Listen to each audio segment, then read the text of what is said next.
The year is 1937. A man named Paul Gallico was sailing across the Atlantic Ocean aboard the Queen Mary, this ship right here. The vessel unfortunately hit a rogue wave which nearly capsized her, and the experience was so traumatic that it inspired the man to write a novel called The Poseidon Adventure, about a group of survivors having to escape a sinking ship named the Poseidon, following a tidal wave toppling her over. This was later adapted into a blockbuster film in 1972 by Irwin Allen of the same name. It was a giga success for Fox, trailblazing disaster films for years to come. There was also a sequel that I completely forgot even existed. Later on in 2005, the rights were given to Hallmark. Yes, Hallmark of all people, which resulted in them creating a 3-hour-long remake of the film, centered around a group of terrorists blowing a hole in a cruise ship, which then causes her to tip over. Yeah, we don't talk about that one.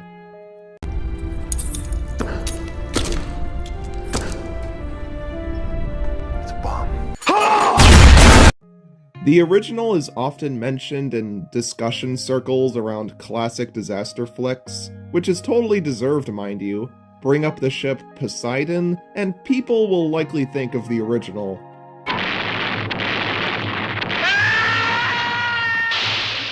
But living in its shadow for the past 20 years has been another adaptation of the story from Warner Brothers.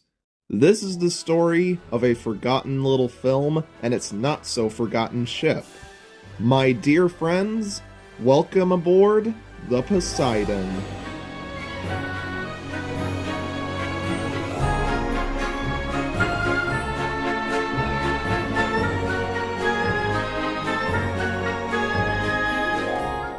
Disaster movies aren't usually a subgenre that I'm particularly fond of, and the few films that I am, I wouldn't exactly declare as great. I have goosebumps, people! But as one can assume, I've always had a strong liking towards a certain ship movie. You know, Titanic. That said, I've also always been the guy to stand up for the underappreciated or overshadowed films from the mid-2000s. And Poseidon is yet another example of that. This film has actually been an important cornerstone of my channel for as long as I can remember, and most of you probably never even noticed. Ironically enough, it's the main thing that's inspired my love and fascination with ships, a fascination that I feel that I don't share nearly enough. Heck, I'm also someone who loves the ocean in general, blue whales, the Mariana Trench, all of it. I also have an ungodly fear of it too, a giant empty void that consumes anything that floats above it. Ugh, gives me the heebie-jeebies. Not only that, but I've also actually been to the Queen Mary itself, back in like 2014, as it's docked permanently in Long Beach, California. I've also watched plenty of videos about the hauntings, and holy shit, the propeller room is terrifying! Sub-mechanophobics be damned. So, I guess you can say that I've been aboard the original iteration of the Poseidon. Huh, how about that? Now, this isn't going to be a comparison piece by any means, with me matching this film against its counterparts. This will just be an unadulterated, unfiltered breakdown of everything that makes this movie what it is, good or bad, and a chance to spiel about how much it's impacted me. And because I have no idea when or if channels such as Pointless Hub or Eisenhart Productions are gonna cover it, I'll take the honor of doing it myself. In celebration of this forlorn film turning 20 years old this year, let's cast off, folks. Poseidon 2006 has the same general premise as its predecessors. It is New Year's Eve in the North Atlantic, and a variety of this ship's passengers are having a great old time. Look at them having fun. What follows is the result of naming your ship after a Greek god. I guess Poseidon himself got a little pissed that night, and boom shaka laka, So the race against the clock is on for our characters as they have to escape the ship by exiting through its bow thrusters, these giant tubes at the front of the ship with propellers in them, before all the water spilling into the ship is able to get to them first. The characters have to traverse fire, falling objects, mazes of corridors, dangerous heights, crawl spaces, and even almost drowning themselves just to stay alive. And sadly, not everybody's going to be able to get out of this unscathed.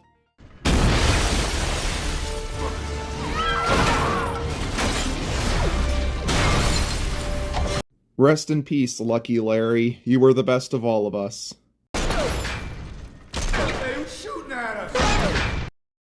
The story is ultimately very surface level, with very simple characters. I'll touch light on that in a bit. This movie was the last film to be directed by Wolfgang Petersen, a guy who really loved water, I guess. But he wasn't actually the original choice. They originally planned to have Steven Spielberg or even freaking Michael Bay to helm the project. But the wheel was eventually handed to this man here. Bro, imagine what the final product would have looked like if Bay were involved. But before I continue with the film itself, let me give you a little backstory with how I discovered it in the first place. In 2012, my family and I actually went on our first and so far only cruise, in this case to the Bahamas. What the hell, what kind of face am I making in this picture? I wish I could say more about it, but I just played around with kids at the daycare most of the time. But funnily enough, this happened literally just a few months before me and my family went on a trip to Yellowstone for the holidays, like we usually do. And at the cabin we stayed at, our television aired the original Poseidon adventure, which was pretty cool. And then later that night, they also aired Poseidon. And just like that, I was hooked. Eventually, I got a bootleg DVD of the film, and from there, every shot and sound effect from the film has been thoroughly burned into my brain across the next 13 years or so. Now, I can't exactly describe what makes Poseidon stand out to me so much compared to other disaster films. I can't exactly articulate why the average run-of-the-mill CGI spectacle doesn't hold a candle to it. But one contributing factor is undoubtedly the ship itself, the Poseidon. This 1,100-foot-long behemoth has my heart, for my love for this ship goes far beyond the contents of the film itself. You'll see why more so later. If Titanic is the ship of dreams for so many people, then this is my personal dreamliner. Cause you see, much like the house in, well, Monster House, don't worry, your time will come, my beloved. The title location in this is easily the most memorable aspect of the film for me, and the main thing that brings me back to it. The movie is called Poseidon, after all, not the Poseidon Adventure. This is her movie through and through, or rather, his, I should say. They actually gave it male pronouns, which is rather rare in the maritime industry. Poseidon was the god of the sea. What better way to celebrate the birth of a new year than born on the back of the old fellow himself? Regardless, she's the main lasting legacy the film has, and is easily the de facto version of the Poseidon itself. Like, don't get me wrong, I love the Queen Mary and all, but the original movie basically just took the QM, slapped a different name on it, and called it a day. That's your Poseidon, and that's just not very interesting. Here, they definitely wanted something visually eye-catching, futuristic, and better than anything of its time. And they absolutely succeeded at bringing that vision to life. Much better than the overstuffed barges that we have now. Again, hear me out. I like modern cruise ships, but I think I speak for most people when I say that they're little more than floating cities. They only have so much room for interesting design work, at least externally, as they're more concerned with how many slabs of buildings they can stack on top of each other, and then decorating that with as many attractions as possible. They're all over-cluttered, mammoth-sized bricks on water, And they all generally look the same too, with a few exceptions. The Poseidon, meanwhile, has all the traits of ships that people love, such as those classic ocean liner colors, but with its own unique bells and whistles. I love the streamlined bow with those exposed cranes and the instantly recognizable UFO-looking yacht windows at the front. I love those slanted balcony cabins, complete with those arches that look like a rib cage. I love the big glass atrium on her back. And I love the fact that her stern, as weirdly thick as it looks, actually has an exposed deck on top that doesn't just stop randomly. Look like someone stole their trunks. And it's all complete with that ever so iconic fin on top, with a giant P on it. It's amazing. She's absolutely gorgeous, and you can thank her looks to the Queen Mary 2, which they used as a primary basis. And even then, they still changed a ton of things around so as to not be just a carbon copy. FYI, the Queen Mary 2 is still in operation to this very day. Maybe I'll actually get to take a ride on the real-life Poseidon one day, we'll see. Better bring a life jacket though. But moving on, I only described the outside. The interior of the Poseidon is pretty nice too. It's very chic, as little of it as we really see. There are some spots of the ship that we only get the briefest of glimpses at. From the giant lobby, to the high-tech bridge, to the heart of the ship, the glorious ballroom. I mean, just look at it. I sure hope nothing bad happens to it.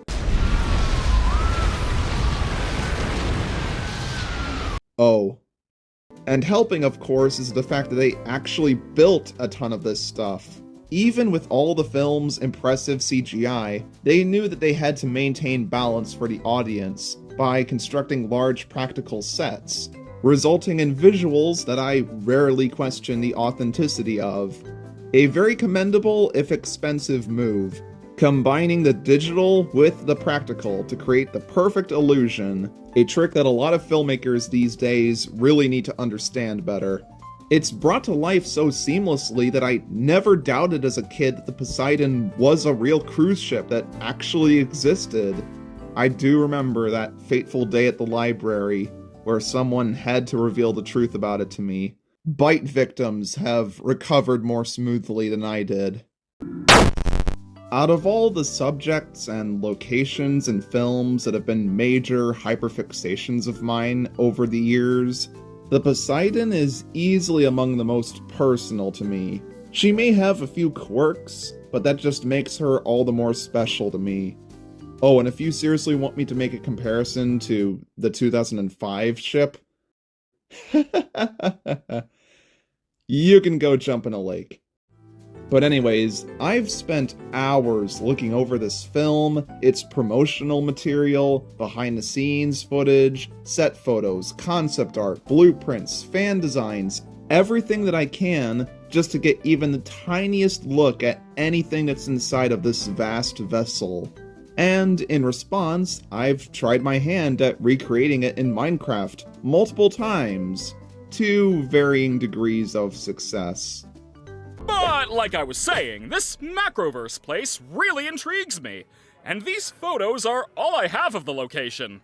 I'm obsessed with them. I just wish I had more info on the location so I could accurately recreate it. Too bad they cut me off, right? Yeah, what a shame. We should also discuss the sequence of the movie that everyone remembers, the wave sequence. Yeah, this is the absolute peak of the film. I'm still left in awe watching it after all these years. The amount of detail, areas of the ship getting eviscerated, which is definitely a lag it has over the original, the impressive effects, both practical and fabricated, and the raw sheer terror from stuff like the lights going out, the creaks and groans from the ship's weight buckling and bending, and the distant screams of dying or traumatized passengers.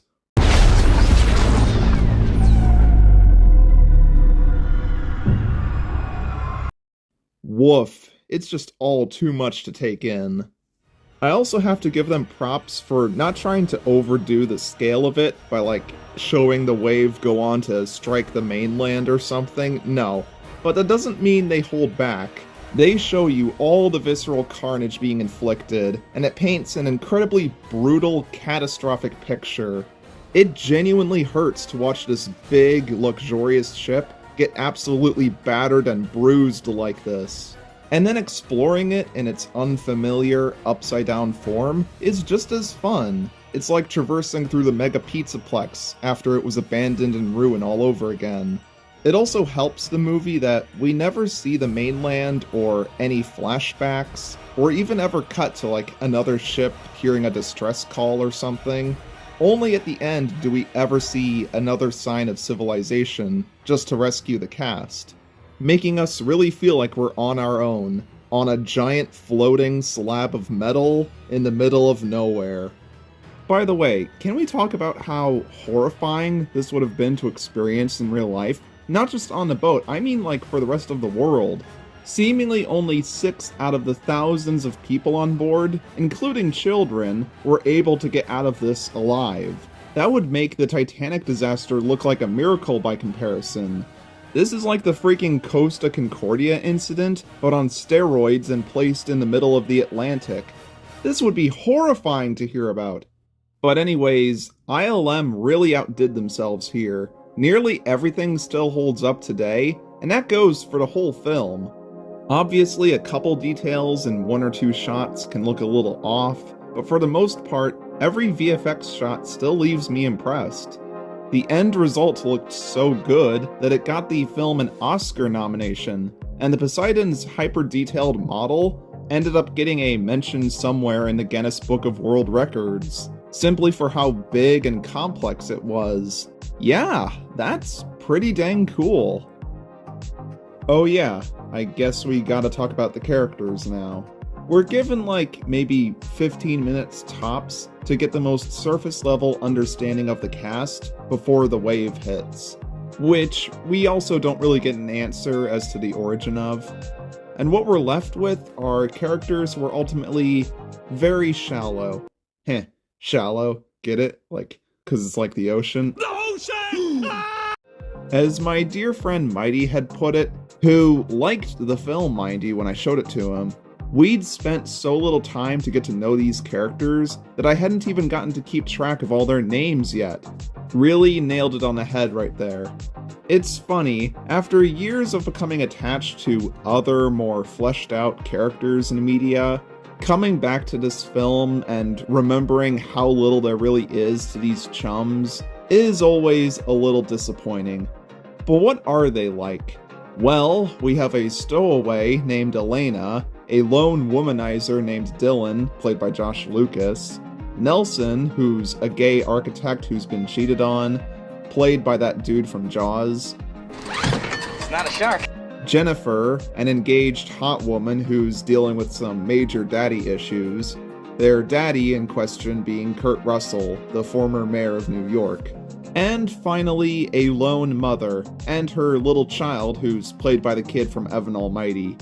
Yeah, there's really not much to these peeps. In films like this, it's usually the disaster itself that's the biggest star, but as Titanic has shown us, this kind of stuff is always more effective when you've become attached to the human leads.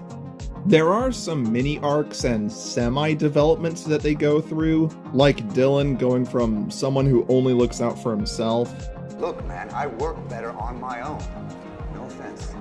to going out of his way to make sure everyone gets to safety, even feeling crestfallen after losing Elena. Nelson goes from nearly jumping off the ship to deciding to try and stay alive, to later jumping off the ship to stay alive, funnily enough. And of course, a father's sacrifice, which is probably the most well-developed aspect of the film on an emotional level. In order to shut off the bow thrusters, Kurt Russell decides to dive into the depths to press the button that does just so. Too bad that he runs out of air after completing his mission. It was a great move on his part, sacrificing his life not only for his daughter's survival, but to ensure that she won't have to risk losing the person that will matter more to her going forward. since her fiancé was also considering going down there and pressing the button. Sure, he could have survived maybe, but he's not willing to take that risk, completing his whole arc of learning to let his little girl go. And even though it's a trope that we've seen done to death, I'll admit it's kind of one of the high points of the film. You could argue that I'm only saying that because of the impact of the loss of my own father, clouding my judgment of the scene, but still, I think it genuinely works. And somehow it's only the second most saddening scene of the film. What is the first? The Poseidon's final plunge. Yeah, this is a punch to the gut every single time. It's like watching Carl Fredricksen's house descending into the fog. Just the thought that all those innocent people that we just met, along with the incredible ship that we just got done exploring, are all just gone within a single night with no warning, all thanks to one big stupid wave, it hurts. And couple that with the haunting noises she makes as she descends into the deep, dark abyss, still leaves a gaping hole in my heart. I don't even want to imagine what she looks like on the sea floor. It's okay, my dearest. I'll never let go. Oh, my baby. Ciao, cara mia. Alright, let's cheer ourselves up a little bit with some nice casual thrills. Casual thrills, that is definitely oxymoronic.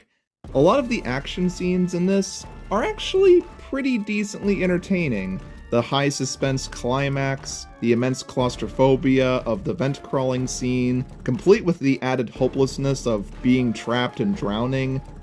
I'm stuck!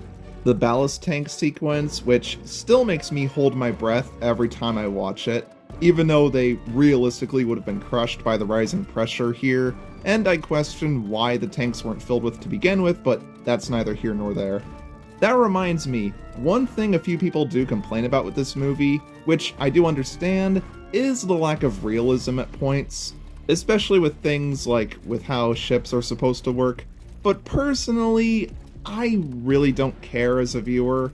I'm not saying you should turn off your brain or something like that, and as long as they're abiding by their own rules and laws, even if done loosely, I really don't take that much of an issue with it, as long as it's not some completely unbelievable plot armor type of move.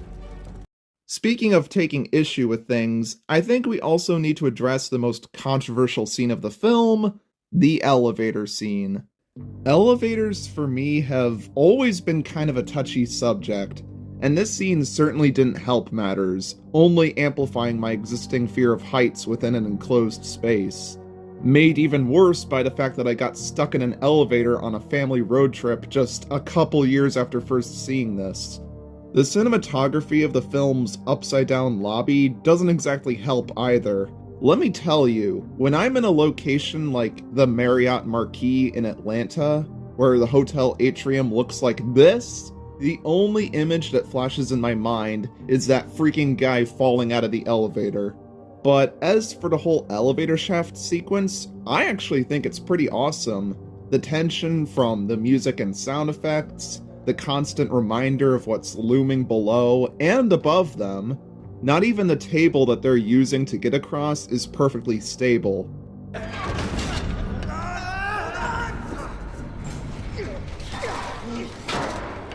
One wrong move here and you're fucked. They can't even go in another direction because of the ever so increasing fire developing behind them. They're essentially stuck between a rock and a hard place, and only with each other can they get to safety. Not to mention the acting here kinda rocks. I mean, just look at this man's face. That is the face of a man who has looked death right in the eye. I saw the Reaper wink at me. But where the scene becomes infamous is what happens at the end. Even after he had helped them, Nelson is unfortunately placed in a position where he has to kick the worker Valentine off to his demise in order for him to be light enough to be pulled to safety. Take him off! And all this right after befriending the man. As for why these two didn't help to pull him up, I don't know. She was probably too busy consoling her kid. And admittedly, people do sometimes think irrationally in life or death situations. so I'm kind of willing to ignore that. Honestly, even with them, would they have been able to pull him up? I don't know, probably would have broken some bones. Just makes this whole sequence all the more tragic, if anything. Cause damn, what a way to go. Held over the edge, kicked in the face, fell down an elevator well, impaled on a spike, crushed by a falling elevator that's on fire on an upside-down sinking cruise ship. Bro got it real bad. And it probably just ends up making this the most memorable set piece of the whole film. And the aftermath doesn't immediately forget about the fact that they essentially just sent a man to his death either. Nelson has that upset look of regret, and he even unknowingly helps guide a distraught Elena, who we already know was the person that Valentine was helping to get onto the ship at port, leading to the two going on to help each other on the rest of the journey.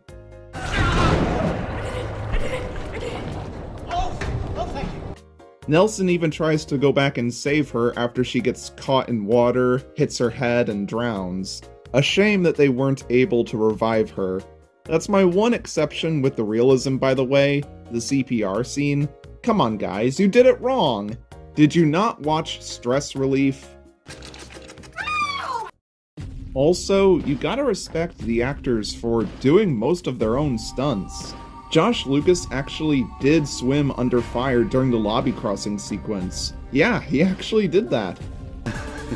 It was hot, it was terrifying, and I hallucinated for about 3 hours afterwards. I was actually having fun today until I got panicked. They also did in fact fill the ballroom with water. And you want to know why the drowning scene feels so realistic and terrifying? It's because Kurt Russell himself was drowning for this scene. They had a guy with air waiting on standby for him just out of frame to resuscitate him. So we're pretty much watching a man die on screen for us here. That's just unimaginable to me. We were this close to losing Kurt Russell. We almost would have had to find somebody else to play Ego in Guardians 2. It broke my heart to create that wave.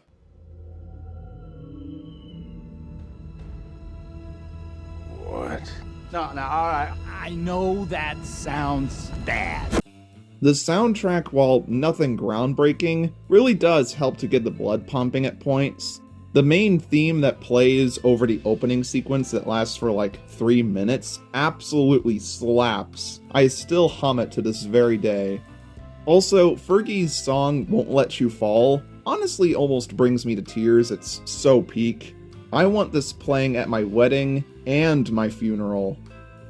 Now, I would hate myself if I somehow neglected to mention the other most interesting element of the film, the cut content. New Year's is never what you expect, is it? Tomorrow's the first of the new year, right? It's a brand new start. Because of impatient 2006 test audiences, somewhere between 20 to 40 minutes of the film was chopped out before release, especially from the first act, resulting in the disaster happening way too early on, with little to no build-up or warning, and worst of all, making the establishment of the world and everyone's characterization paper-thin. You know, it's a little hard to worry so much about these guys' safety when we've spent so little time to get to actually know them. Say everything you want about the 2005 film, but there's no doubt in anyone's minds that it took its time to develop its characters. Maybe a little too much.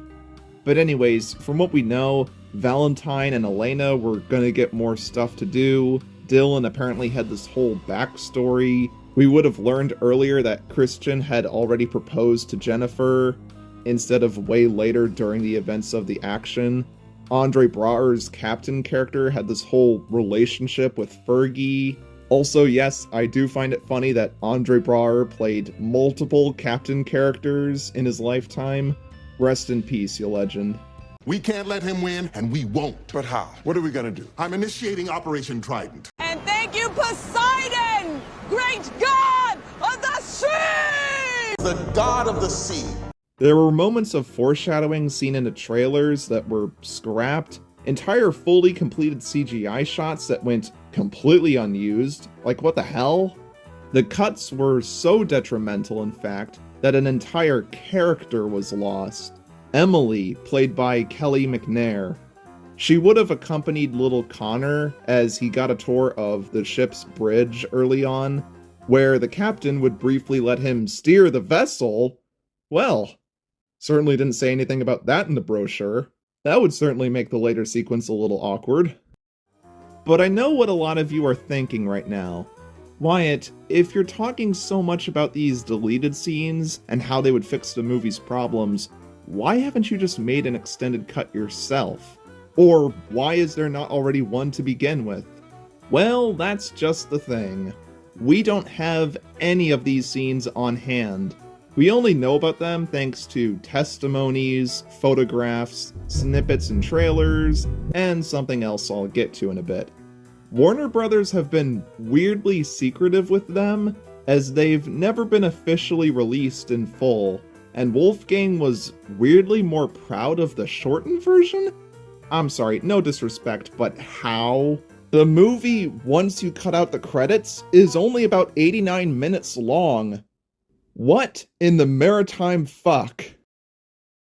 There is, however, one scene that managed to slip through the cracks.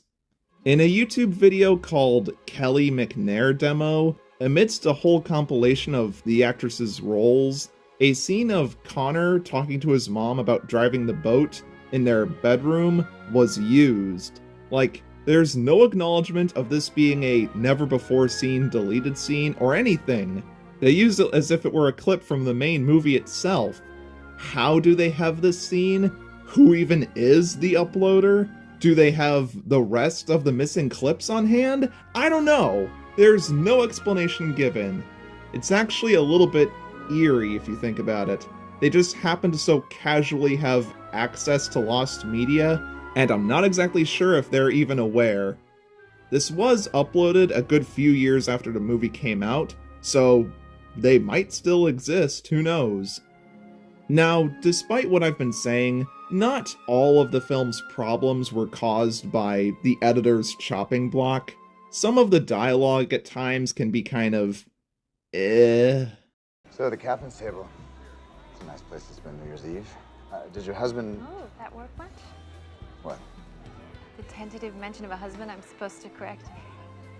Even though you clocked my wedding finger twice already? And there are some moments of WTF that border into Final Destination territory, like the various explosions dotted around the film. Did Michael Bay actually sneak in on set that day? Hell, the climax was only able to happen because of all the water in the ship shifting from the bow to the stern, thanks to the engine room exploding out of the ship's ass.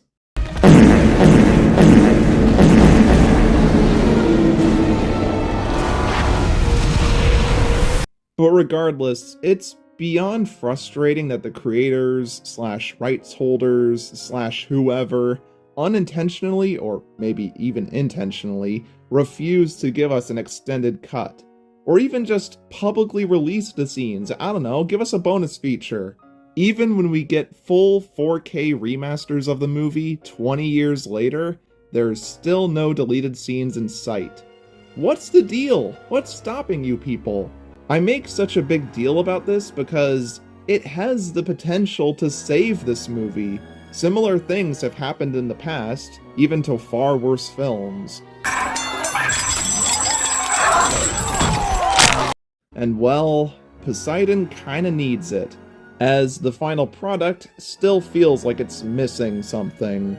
Poseidon is one of the leading causes for why I have such a large fascination with deleted scenes, and I desperately await the day where more scenes from the film either leak out online, or a studio comes forward with them. I would try and reach out to Wolfgang himself to ask about them, but well, sadly, we can't really do that now. Because of a high budget, vague title, and probably a few other reasons, the film sadly flopped at the box office, and is among the top 100 or so biggest box office bombs of all time, alongside Oh, I'll Talk About You Another Time. And the critical reception wasn't much to be proud of. I wonder why. While this film has been pretty much forgotten about by the wider public, I meanwhile am quite the opposite, and I'm not alone actually. Through fan animations, Minecraft rebuilds, real-life models, hell, even entire remakes of the film itself, people have kept the spirit of Poseidon nice and afloat. Mostly for the ship, admittedly. Believe it or not, but the first ever video I properly filmed with a camera was back in 2014 with a recreation of the opening scene of this movie, just using the Queen Mary model as a placeholder for the Poseidon, and with myself providing the soundtrack.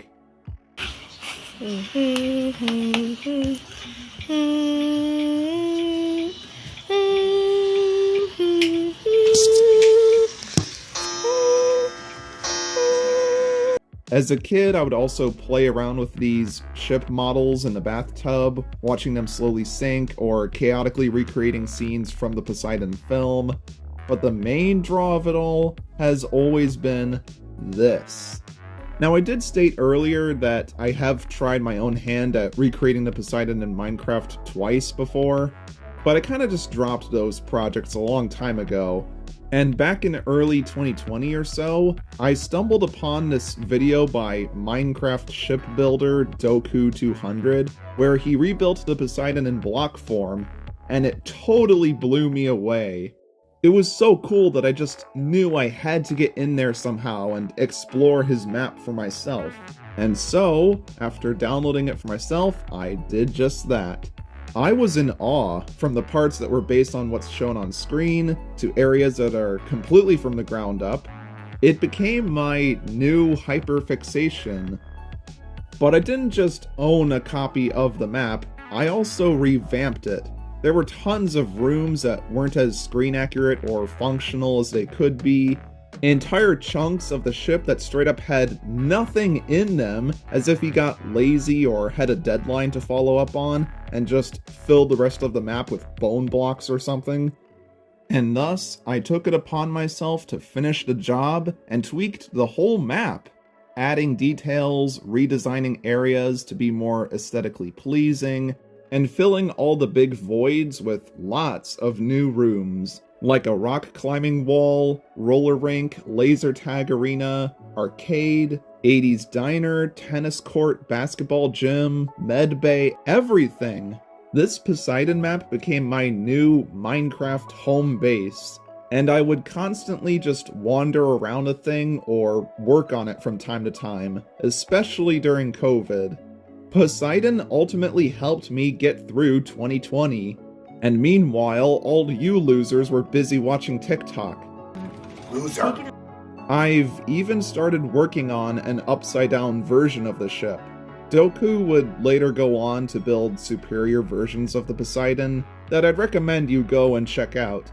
But I'm proud of what he and myself were able to do here. It's far from perfect, sure, but it means a lot to me, further reinforcing why the ship itself and its movie mean so much to me. Thank you, Doku200.